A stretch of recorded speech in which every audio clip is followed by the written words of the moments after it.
बिरहा सुने वाले बाबूजी, हम गायिका कुमारी सुमित्रा नंदनी इलाहाबाद प्रयागराज की पावन धरती से अपनी पार्टी के साथ में आप सभी बिरहा के श्रोता सज्जनों का हृदय की गहराइयों से स्वागत अभिनंदन वंदन करती हूँ, नमन करती हूँ। एक बिरहा की प्रस्तुति आपके बीच में है। कहा जाता है जहां न पहुंचे रवि वहां पहुंचे कवि।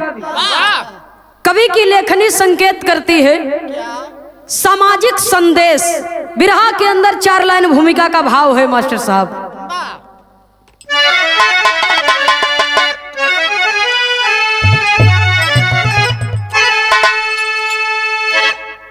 दोस्ती एक स्वतः अपना प्रतिबिंब है,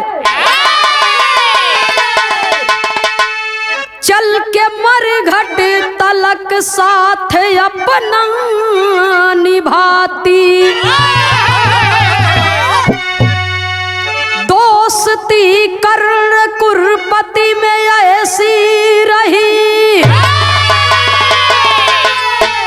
दोस्त के नाम पर जान अपनी लुटा दी।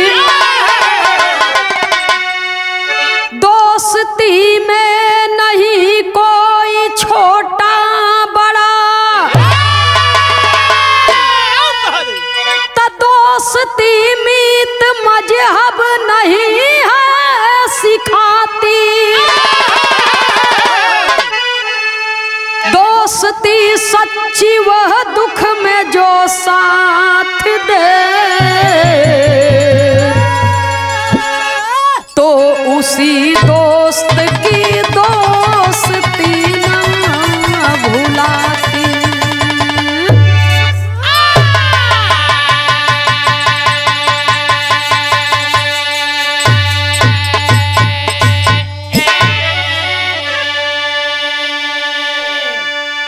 भैया हो, दुनिया का सबसे पवित्र रिश्ता है मित्रता का।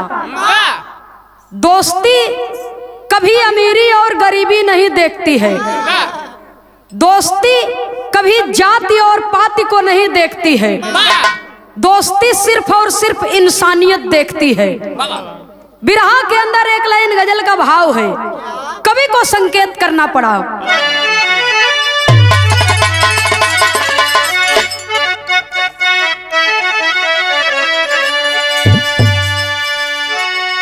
बड़ा सुंदर गजल का संकेत किए।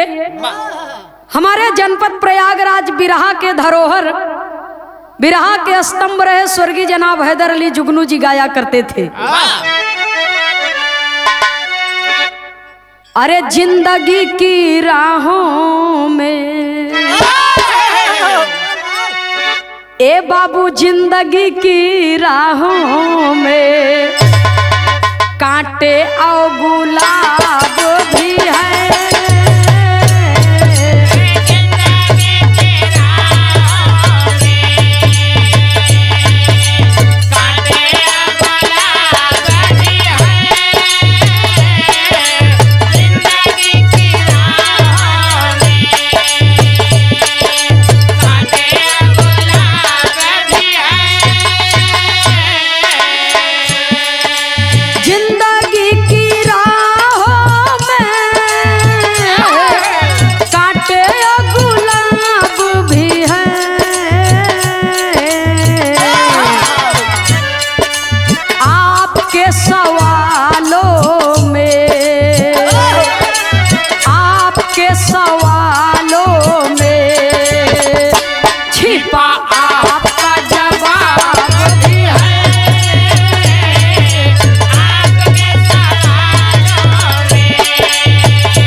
दोस्ती में दोस्त अपना, दोस्ती में दोस्त अपना जान भी दे देते हैं।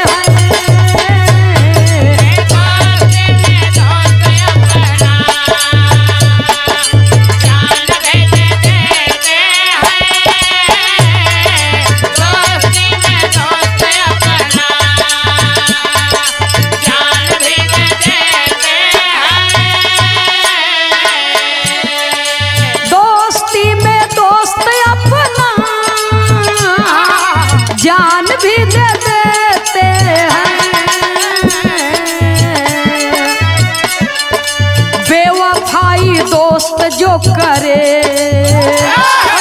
बेवफाई दोस्त जो करे तो जान भी ले लेते हैं। बेवफाई दोस्त जो करे तो जान भी ले लेते हैं।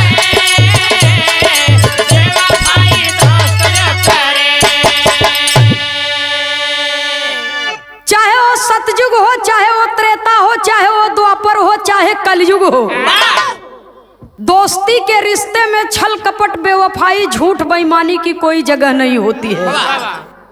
कभी को संकेत करना पड़ा, दोस्ती में विश्वास होता है, सच्ची श्रद्धा होती है, सच्चा प्रेम होता है। कहानी की शुरुआती हवा से बात कवि जी बिरहा में एक नया मोड़ दिए। कैसे मास्टर साहब?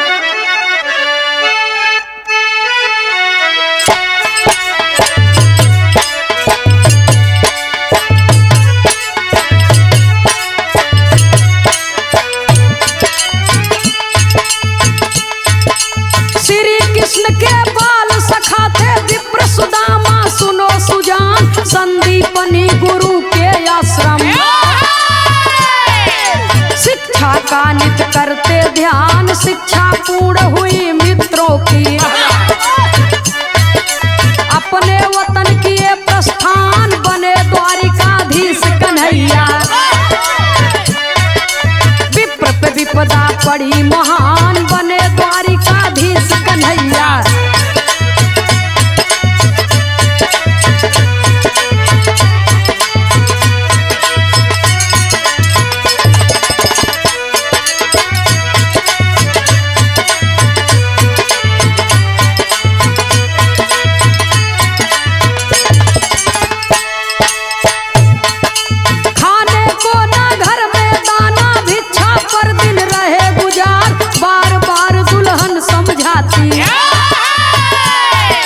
स्वामी मानो बात हमार, मित्र आपके कुहर कन्हाई। चले जाओ तुम उनके द्वार, अपनी विपदा जाय सुनाओ। शायद कछ कर दे उपकार, अपनी विपदा जाय सुनाओ।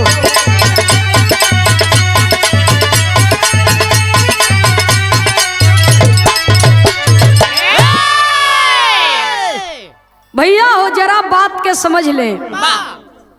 16 कला अवतारी मुरली मनोहर भगवान श्री कृष्ण कन्हैया जी शिक्षा लेने के लिए संदीपनी गुरु के आश्रम पर गए।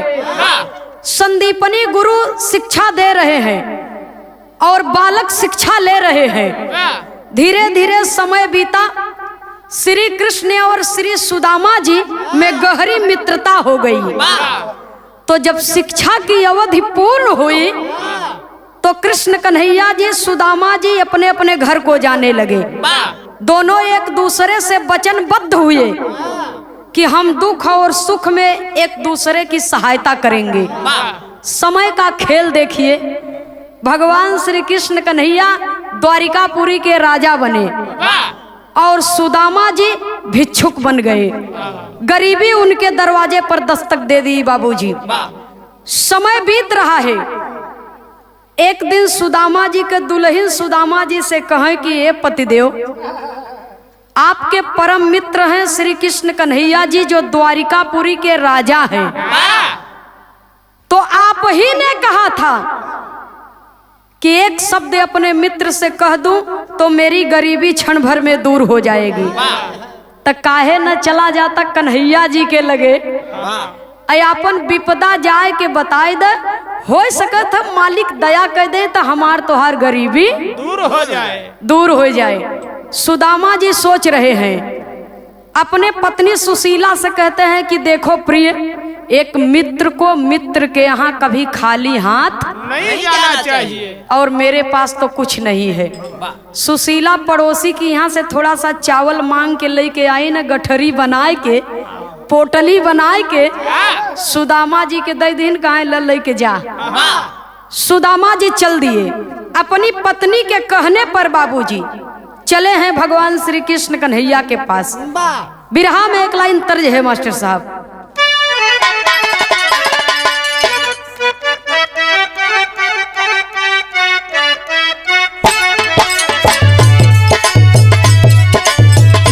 क्या बात है, वाह भैया वाह। हारमोनियम मास्टर जी एक गीत का संकेत किए, दूठे बचपन का सखी संगवा खेल कूद के पढ़ लिख के सयान भइली। एक की शादी हो गई दूसरी की नहीं, तो जौने के बियाहवा नहीं भवा उ जवन विवाहिता सखी बा उसे सवाल करत बा, का कहत बा, के होला वैसा या साड़ी, के होला वैला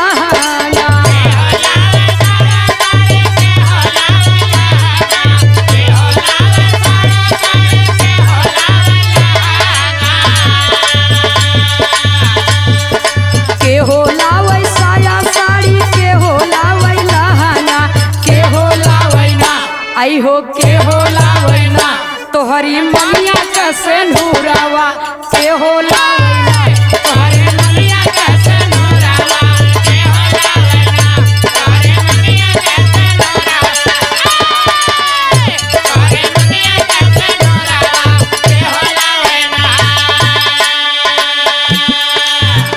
तब सखी जवाब देत है अपने सखी के, सुना जेठ लावे साया साड़ी, देवर लावे लहाना, जेठ लावे साया साड़ी, देवर लावे लहाना, जेठ लावे साया साड़ी, देवर लावे लहाना, जेठ लावे साया साड़ी, देवर लावे लहाना, राजा लावे ना, आई हो सैया लावे ना, हमारी मनिया कैसे ढूरावा, सैया लावे ना, हमारी मनिया कैसे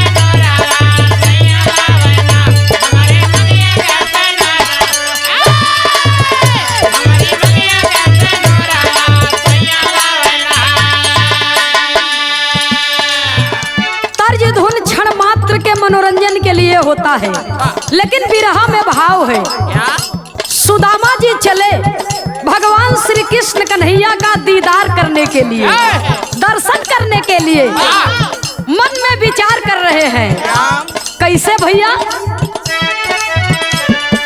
चली भैले मित्र मिले मित्र के भवनावा,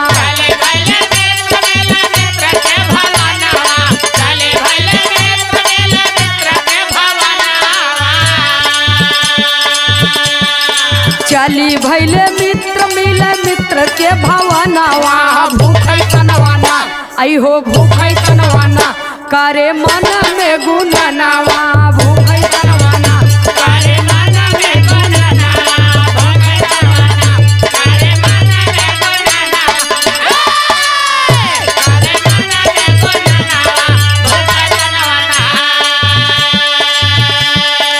थोड़ा चावल मांग दुल्ही बनाई गठरिया, थोड़ा चावल मांग दुल्ही बनाए गठरिया, थोड़ा चावल मांग दुल्ही बनाए गठरिया। अरे चला ले सुदामा तब ठीक दोपहरिया,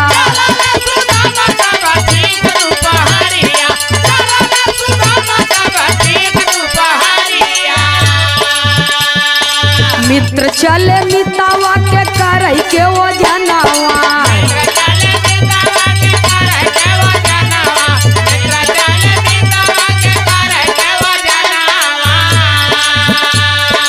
मित्र चले मितावा के करई के वो जनावा, भूखै तनवाना, आई हो भूखै तनवाना, करे मन में गुननावा, भूखै तनवाना, करे मन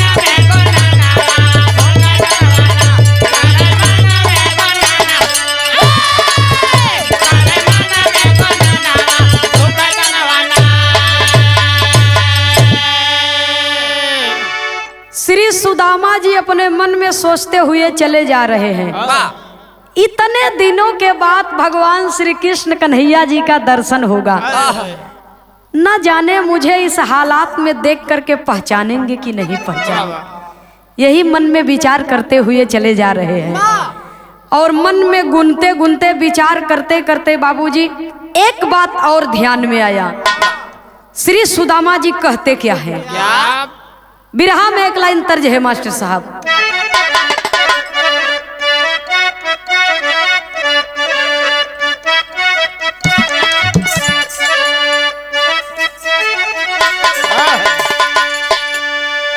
तर्ज वही है, भैया गोकुल हो, भैया गोकुल हो, नैहर कितनी बदू।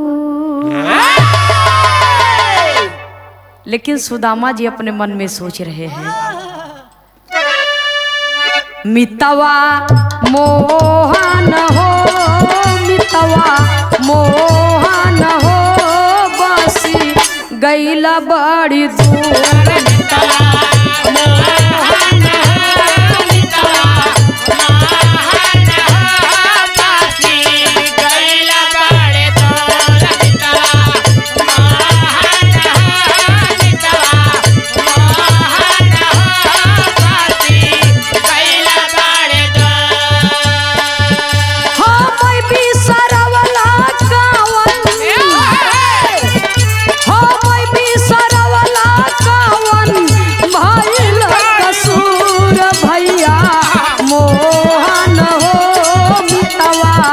मोहन हो, बसी गैला बड़ी दूर।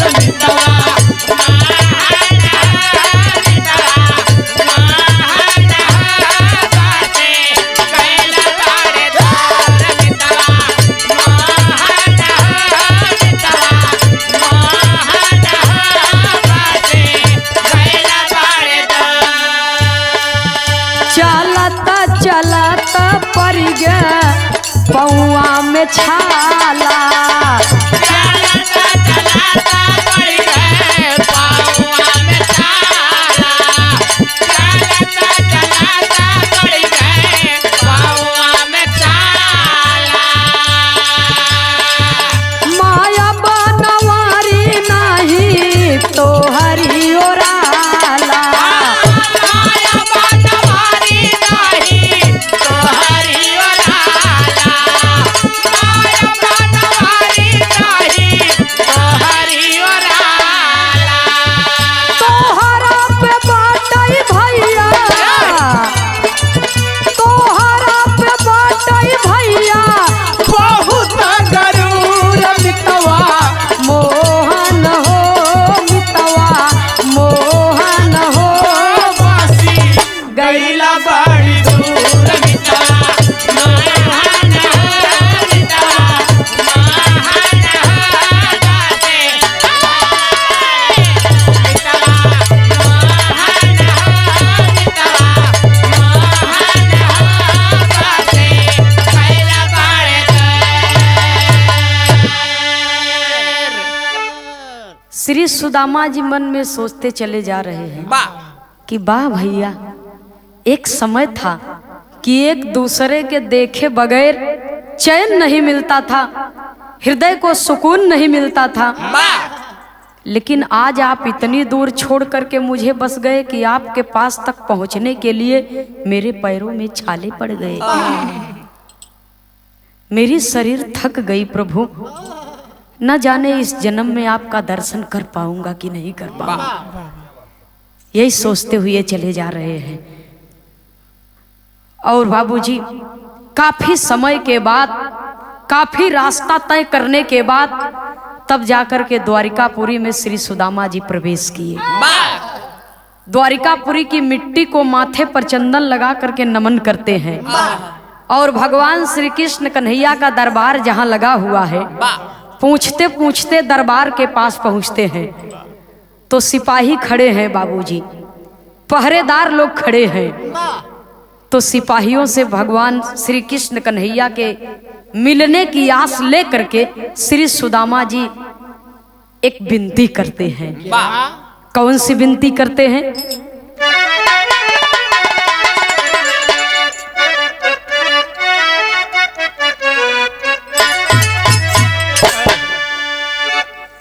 हमरे मितवा से हमके मिलाएगा मिलाएगा हमारे मितवा से हमके मिलाएगा मिलाएगा हमारे मितवा से हमके मिलाएगा हे केहू जाके खबरिया जनाएगा केहू जाके खबरिया जनाएगा जनाएगा हमरे मितवा से हमके मिलाएगा मिलाएगा हमारे मितवा से हमके मिलाएगा मिलाएगा हमारे मितवा से हमके मिलाएगा द्वारपाल पूछ रहे हैं। सुदामा जी को देखते हैं सर से लेकर के पैरों तक। सुदामा जी की हालात बस से बदतर है बाबूजी। वाह द्वारपाल सवाल करते हैं। क्या कहे द्वारपाल कहाँ बाराउर गौआ कहे द्वारपाल कहाँ बाराउर गौआ साथी कन्हैया सुदामा मोर नौआ साथ कन्हैया गोदाम मोर नौआ साथ कन्हैया गोदाम मोर नौआ हे तनि से भैया तू भेटिया कराए दा हमारे मितवा से हमके मिलाएगा मिलाएगा हमारे मितवा से हमके मिलाएगा मिलाएगा हमारे मितवा से हमके मिलाएगा। द्वारपाल कह रहे हैं कि कहाँ से आए हैं आप? वाह क्या नाम है आपका? क्या काम है आपको? प्रभु से क्या काम है? वाह सारी बात को बता दिए कि मेरा नाम सुदामा है, मैं द्रविड़ देश से आया हूँ और श्री कृष्ण कन्हैया जी हमारे बचपन के मित्र हैं। अपने मित्र से मिलने की आस लिए भैया इतनी दूर से चला आया हूँ। जाकर के संदेश कह दीजिए कि सुदामा आपसे मिलने आया है। वाह केहू केहू देखत बा कहत बा बा भाई बा, एक से बढ़ के एक राजा महाराजा, एक से बढ़ के एक विद्वान वाह भगवान श्री कृष्ण कन्हैया के दरबार में आकर के प्रभु को नतमस्तक होते हैं, नमन करते हैं और ये अपनी हालात नहीं देखता है, अपने आप को श्री कृष्ण जी का मित्र कहता है। क्यों क्यों कहाँ ये रे यार तनी सा जाए के बताए दे। भगवान के दरबार में जो भी आया है कभी खाली हाथ वापस नहीं गया कभी निराश होकर के नहीं गया तय कर संदेश जाए के भगवान से बताए दा कह दे। कवि को संकेत करना पड़ा, बिरहा शैली में टेरी के भाव में लिखना पड़ा।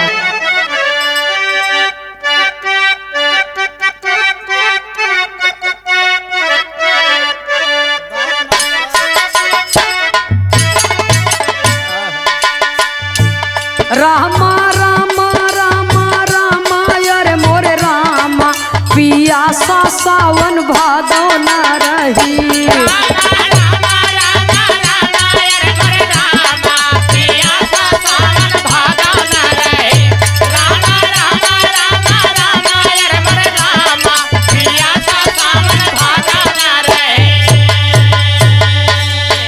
मित्र मन मार खड़ा द्वारे पर लेकर आशा पियासा सावन भादो न रही।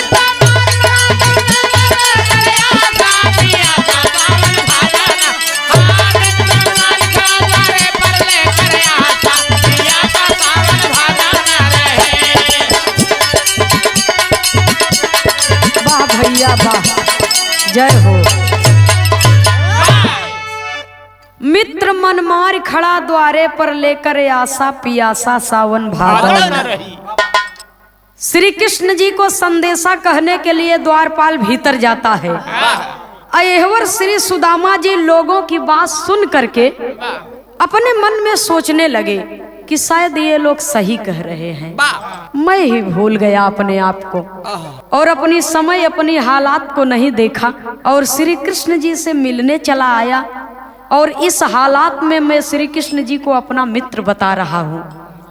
मेरा चले जाना ही यहाँ से उचित है। वाह और तब तक द्वारपाल भगवान श्री कृष्ण कन्हैया के सामने पहुंचता है, नतमस्तक होकर के कहता है, श्री सुदामा जी का परिचय बताता है। वाह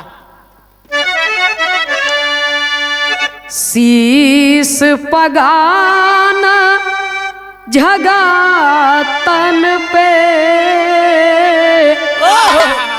शीस पगान झगा तन पे, प्रभु जाने को आही बसे के ही ग्राम, धोती फटी सिलटी दुपटी, पाँव उपान की नहीं सामा, द्वार खड़ो द्विज दुर्बल एक, रहे ओ चकिसो वसुधाय अभिरामा, पूछत दीन दयाल को धाम, बतावत आपनो नाम सुदामा।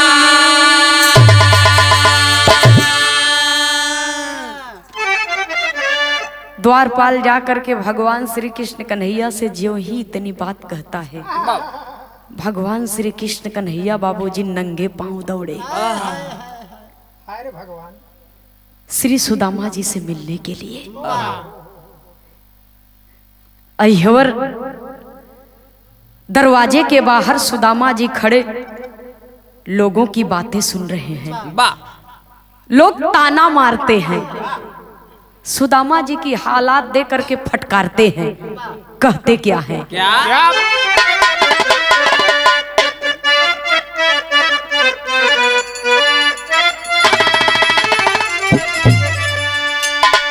यह तरज का लाइन बा, वाह गिन गिन दिन गईली,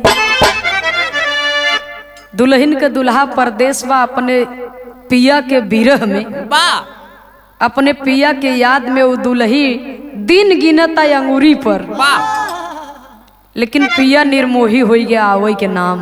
नहीं लेता। वही दुल्हन कहती है, क्या गिन गिन दिन गईली हार हो,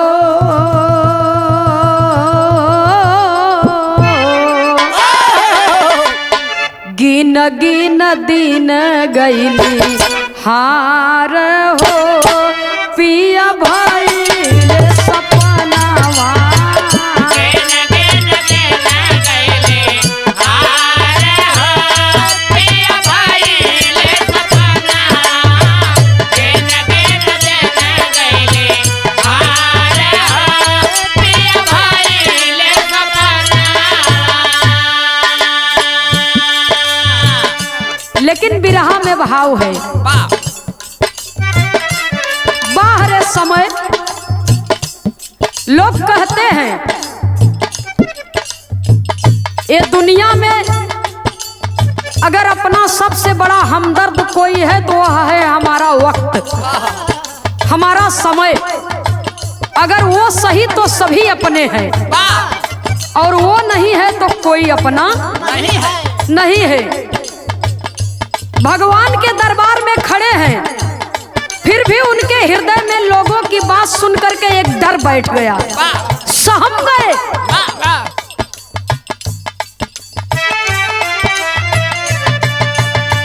होवे लागल दुआर पे, होवे लागल दुआर पे देर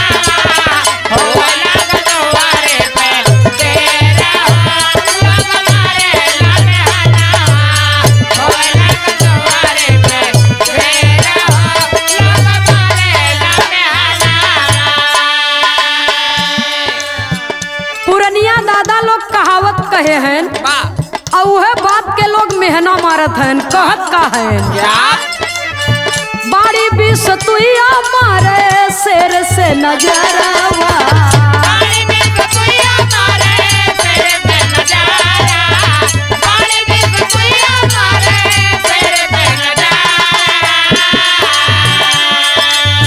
शेर के बराबर बैठई चाहत बसियरवा। तेरे के बराबर बैठे चाहत बसियारा तेरे के बराबर बैठे चाहत बसियारा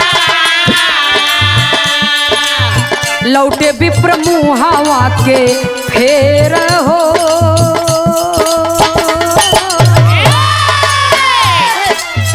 लौटे विप्र मुहावा के फेर हो लोग मारे लमेहना।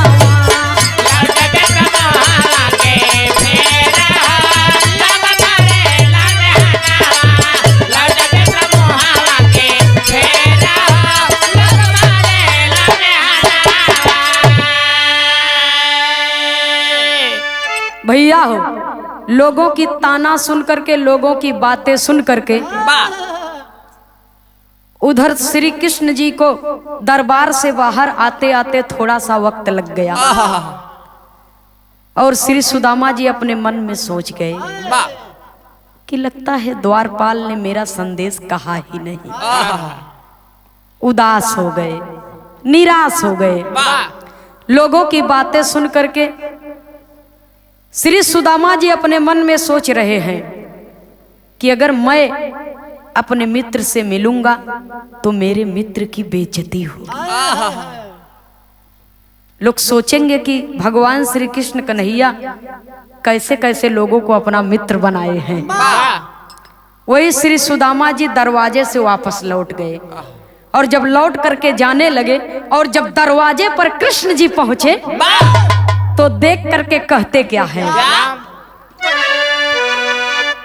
कहीं नजर न दिखे सुदामा कृष्ण द्वार पर हेरे। अरे देखी हाल सब चकित रह गए सखा सखा कहीं टेरे हो। अरे राम पियासा सावन भादो न रही खेला करई मदारी दुनिया लखई तमाशा। सखा सखा कह करके पुकार रहे हैं। भगवान श्री कृष्ण कन्हैया की आवाज श्री सुदामा जी के कानों में जाती है और श्री सुदामा जी मुड़ करके बाबूजी देख रहे हैं भगवान श्री कृष्ण कन्हैया दौड़ करके सुदामा जी को अपने हृदय से लगा लिए। बाबूजी अपने हृदय से लगा करके झूम उठे। कवि को विरह में पपट के भाव में संकेत करना पड़ा।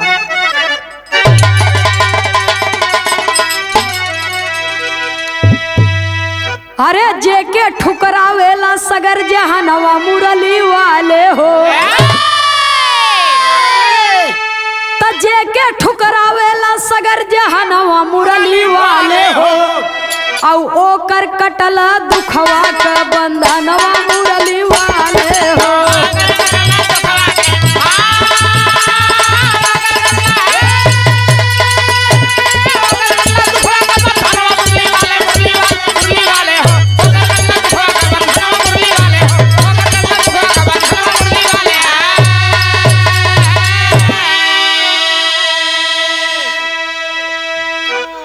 मुट्ठी चावल के बदले दे दिहले दुई लोग रजिया हो।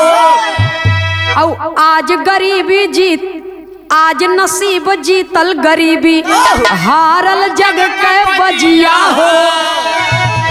अरे पतझड़ में ला दिहला नवल चमनवा मुरली वाले हो। पतझड़ में ला दिहला नवल चमनवा मुरली वाले हो। औ घरवा भरल मोती मड़ी खजाना मुरली वाले हो।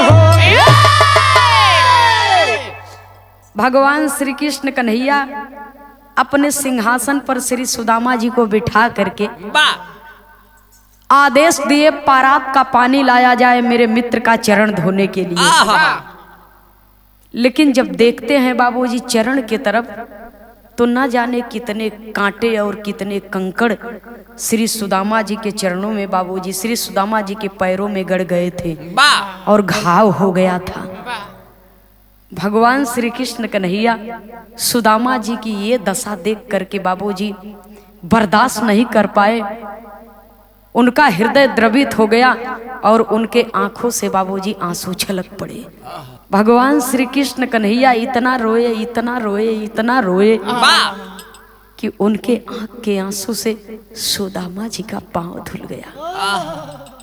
परात का पानी तो रखा का रखा ही रह गया। देखने वाले लोगों का तांता लगा हुआ है, सबका हृदय द्रवित हो गया कि वाह प्रभु वाह, जेके ये जमाना ठुकरा देता है प्रभु आप उसे अपना लेते हैं। यही तो आपका बड़प्पन है। भगवान श्री कृष्ण कन्हैया जी सुदामा जी का पांव धो करके अपने पीतांबर से उनका पैर पोंछते हैं और ले जा करके बाबूजी अतिथि गृह में बैठा करके उनका स्वागत करते हैं, उन्हें स्नान कराते हैं, नया वस्त्र पहनाए बाबूजी। तो सुदामा जी जो पोटली का चावल लिए हैं ओके धीरे धीरे खखौरी के बगले दबावत है के देख भगवान कन्हैया कहा कि का भैया भौजी हमका बदे कुछ देहली नहीं, खाली हाथ भेज देनी। तो सुदामा जी वो चौरवा के और पीछे खसकाए जाते हैं, हाँ छिपावत है ताकि देखे ना पावे। अब भगवान कन्हैया बचपन का नटखट तो धीरे से पीछे ताकत है ना, पोटली हाथ से खींच लिए और जब खींच लिए बाबूजी खोल करके देखते हैं पोटली को तो उसमें चावल है। उस चावल को एक मुट्ठी उठाए और खा गए, दूसरा मुट्ठी उठाए वो भी खा गए और तीसरा मुट्ठी जब उठाने के लिए हुए तब तक रुक्मिणी पहुंचती हैं और हाथ पकड़ लेती हैं, प्रभु बस अरे आपके मित्र आपके लिए प्रसाद लाए हैं तो सारा का सारा प्रसाद आप ही खा जाएंगे, हम लोगों के लिए भी कुछ दे दीजिए। यह बदे हथवा पकड़ लिहिन कि तीनों मुट्ठी खा जाई हैं तो एक मुट्ठी चावल के बदले एक लोक का स्वामी बना दिए और 2 मुट्ठी चावल के बदले 2 लोक का स्वामी बना दिए कि तीसरी मुट्ठी खाए जाही तो अपनो स्थान दे दे ये नहीं के तो हमार लड़का बच्चा आवे वाले समय में कहाँ रही। तो प्रभु मित्रता में सर्वत्र दान कर दिया जाए, ये बात आपकी अपने जगह पर ठीक है, लेकिन थोड़ा सा अपने बदे कुछ रख ला। काफी दिन बीता, एक दिन सुदामा जी भगवान श्री कृष्ण कन्हैया जी से कहे कि अब हमके अपने घरे जाए के चाहिए, बहुत दिन बीत गया। कहे ठीक है चलिए आपको द्वार तक छोड़ देता हूँ। भगवान श्री कृष्ण कन्हैया अपनी दोनों मुट्ठी बांधे और श्री सुदामा जी को छोड़ने के लिए द्वार तक चल दिए और जब चल दिए तो सुदामा जी अपने मनवा में सोचत हैं कि हमार हालात देखते हुए भी कुछ ले दे की बात नहीं करता है। हाँ कि तने कुछ ले जा लड़का बच्चा बदे आइयो नहीं कहा था कि और तनी कुछ दिन रुक जा। तब तक हाथे के ऊपर नजर पहुंची तो कहा दोनों मुट्ठी कैसे हैं तो पाछे शायद कुछ लिए हुई, एक को मुट्ठी दे दे ही तब हमार काम चल जाई। वही दरवाजे के पास पहुंचे, कहा देखा ऐसे चला जा सीधा, थोड़ा सा बाएं घूम जाए, ओकरे आगे जाए के थोड़ा सा दाहिने घूम जाए और सीधा ही चला जाए, एकदम रास्ता सीधा लगावा। इतना कहते हुए पहली मुट्ठी खोल दिए। सुदामा जी देखे कहा कुछ ये रास्ता बताओ, कुछ नहीं हाथे में बचपन के चट्टा का दे जे दूसरे के चोरी कई कई के खाई वो हमके का दे। जब सुदामा जी और थोड़ा आगे बढ़े तो भगवान कन्हैया कहा कब भैया जात है, कहा हाँ, कहा कब उबा, कहा अब देखा जब जिंदगी रहे तब, कहा भैया जा रहे हैं, भाभी जी को मेरा प्रणाम कहिएगा। बच्चों को मेरा आशीर्वाद दीजिएगा। इतना कह करके कह रहे हैं कि भैया जाइए, सादर प्रणाम, आपकी यात्रा मंगल मैं हो। इतना कहते हुए दूसरी मुट्ठी भी खोल दिए।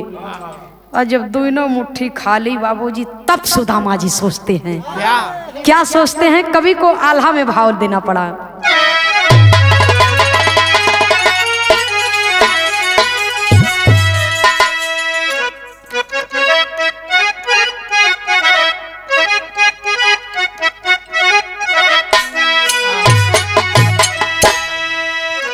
अरे भला ही से लाख के हूँ हरि के भूलई है भैया, कैसे वो भूलई है जे कहाले पालन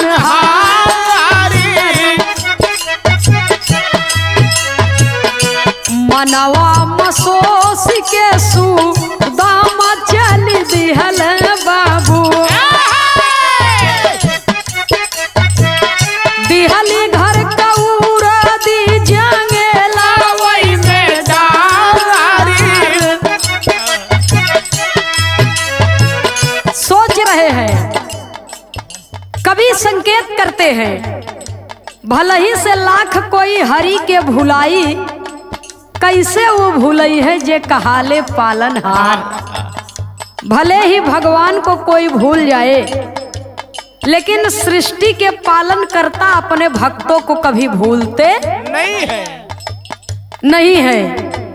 सुदामा जी कह रहे हैं कि घरे को उर्दी ससुर जंगेले में मिले दिया, मिला मिलावा एक को चौरे का दाम नहीं। सोच रहे हैं, तीन मुट्ठी खुदाई खाई गईली हमारी रनिया भैया, दुई मुट्ठी खाई गईल मदन मुरारी, जे बाटई भिखारी का दे भिखिया के पंचो,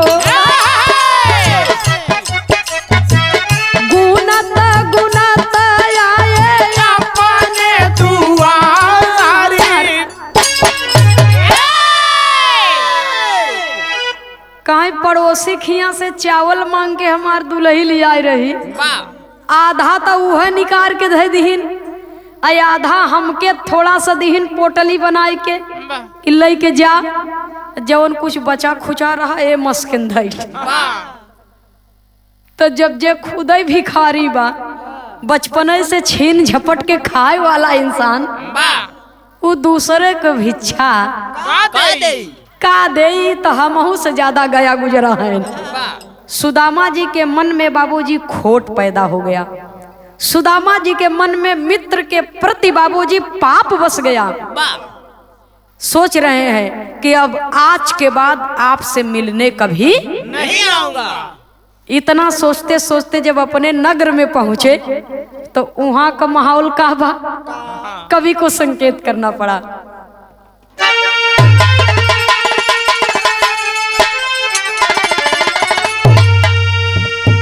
अरे चक्कर काटे माथा विपदा, अरे भारी बापारी, भैया चक्कर काटे माथा विपदा, अरे भारी बापारी, तक कहवा गईली हमारी रनिया सुशीला कुंवरी।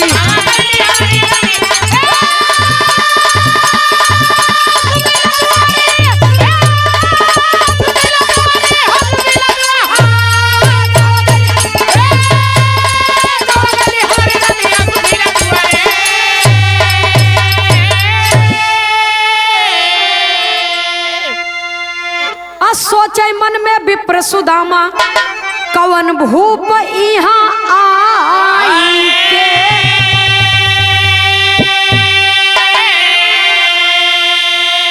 और महल बनायसी हमारी झोपड़ी हटाई के।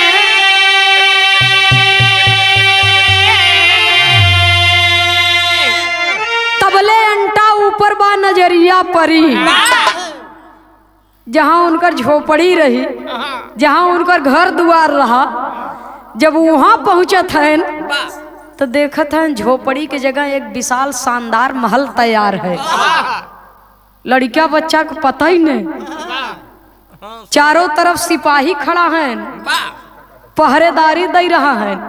सोचत है हमार लड़का कहाँ गए, हमार मेहरारू कहाँ गए, एक गाय बांधे रहे, हमार गइयो नहीं दिखात बा,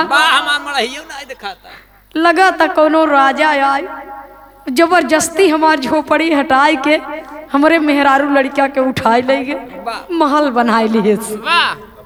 और तबले अंटा ऊपर बा नजरिया पड़ी, और जब ऊपर देखत हैं तो उनकर दुल्हन 16 सिंगार 32 अभिरन की है, अपने पति के रास्ता देखत हैं।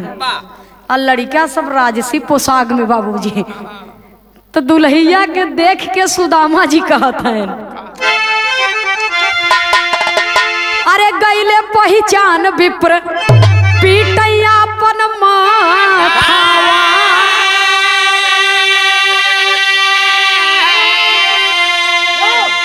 छोड़ी दिहलू रानी मोर गरीबी में सतावा।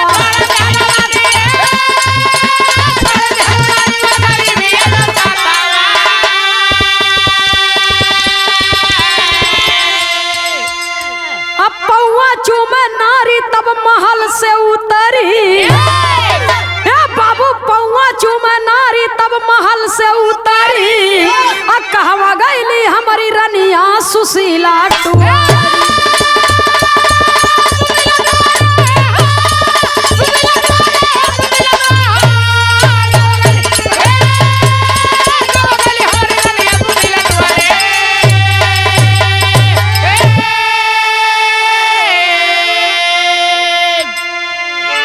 घर हटा देखें तो कम तकलीफ है, और जब अपने दुल्हन के देखा था बाबूजी तब उनके तकलीफ का कोनो अंत ही नहीं। सोचत हैं कि 7 जन्म को वादा की हो, गरीबी में 21 जन्म में साथ छोड़ दी हो, राजा के धन पर लुभाई गयो, हमार रानी हो। अरे राजा के धन पर लुभाई गयो हमार, अब हम कहाँ जाए प्रभु। ओहर मित्र धोखा दिहन, एहर मेहरारू धोखा दिए, अब हम कहाँ जाइयो, हमार ठिकाना कहाँ चल थे कतो बूढ़ भारा मर जावे नदी नाला में, न रहब न ये सब देखब और न ये दुख बर्दाश्त हमसे। तबले उनकर दुल्हन आरती के थाल ओल सजाए के नीचे उतर के आओ से कहाँ भटकत है, भटकबत तनी एहर देखा। वही अपने पति का आरती उतार करके चरण स्पर्श करती है और कहती हैं कि स्वामी ये महल किसी और का नहीं है, आप ही इस महल के स्वामी हैं और मैं आपके चरणों की दासी हूँ, इस महल की स्वामिनी हूँ।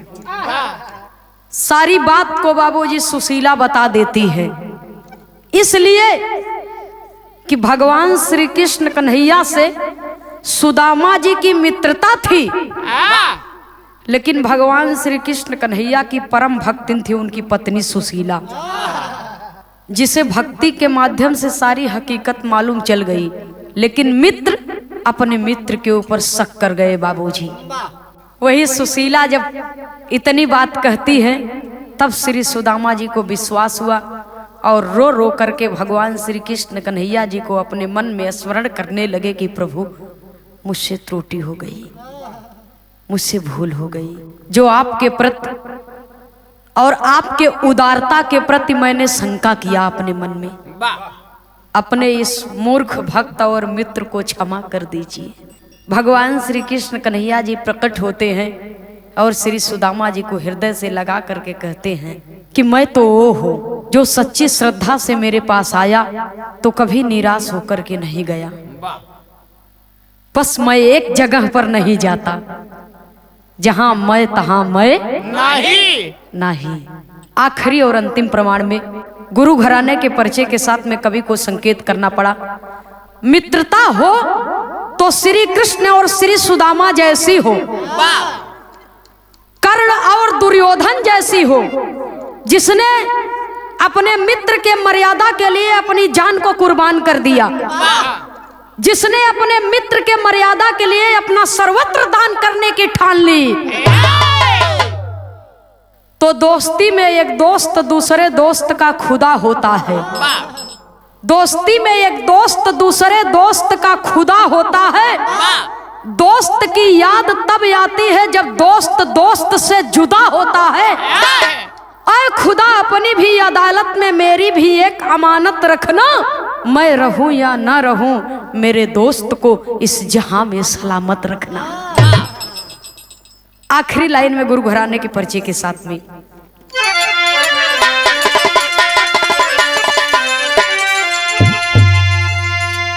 स्वामी सीताराम हित कवि लहुरी स्वर्ग सिधारे।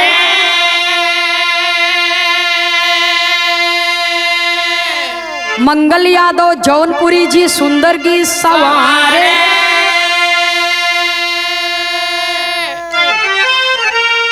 अरे राम पियासा सावन भादो ना रही, तनंदनी खेमराज गुरु चरणन की अभिलाषा, पियासा सावन भादो ना